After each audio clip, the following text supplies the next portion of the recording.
नमस्कार दोस्तों, हम फिर आप सबों के लिए हम अपने YouTube चैनल पर ज्ञान के बारे में हम एक कथा के माध्यम से आप सब के लिए लाए। अगर ये कथा आप सबको अच्छा लगे तो आप सब शेयर और सब्सक्राइब जरूर करें। बुद्ध की कथा। बार बार भगवान बुद्ध समझदारी से जीवन जीने, सेहत का ध्यान रखने, क्रोध न करने, आध्यात्मिक जीवन जीने और किसी भी तरह की हिंसा न करने तथा जीवन में त्याग को अपनाने की सीख देते हैं। एक दूसरों का बुरा न करें, अपनी प्राण रक्षा के लिए भी जानबूझकर किसी प्राणी का वध न करें। जो व्यक्ति थोड़े में ही खुश रहता है, सबसे अधिक खुशी उसी के पास होती है। इसलिए आपके पास जितना है उसी में खुश रहिए। किसी जंगली जानवर की अपेक्षा एक कपटी और दुष्ट मित्र से अधिक डरना चाहिए।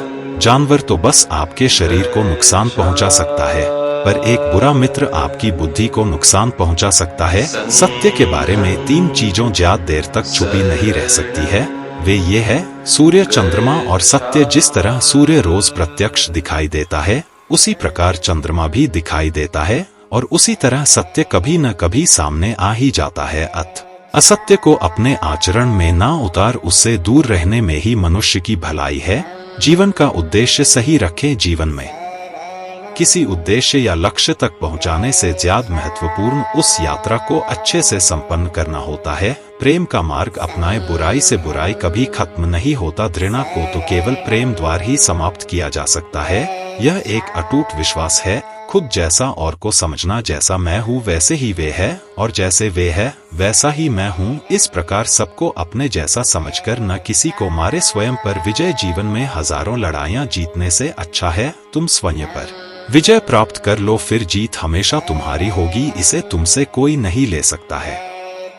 दूसरों को सुख दो। मनुष्य यह विचार किया करता है कि मुझे जीने की इच्छा है, माने की नहीं, सुख की इच्छा है, दुख की नहीं। यदि मैं अपनी ही तरह सुख की इच्छा करने वाले प्राणी को मार डाला तो क्या यह बात उसे अच्छी लगेगी? इसलिए मनुष्य को प्राणी मात्र से स्वयं तो विरत हो ही जाना चाहिए। उसे दूसरों को भी हिंसा से विरत कराने का प्रयत्न करना चाहिए। बैर भाव न रखे, वैरियों के प्रति वैरहित होकर हम कैसा आनंदमय जीवन बिता रहे हैं।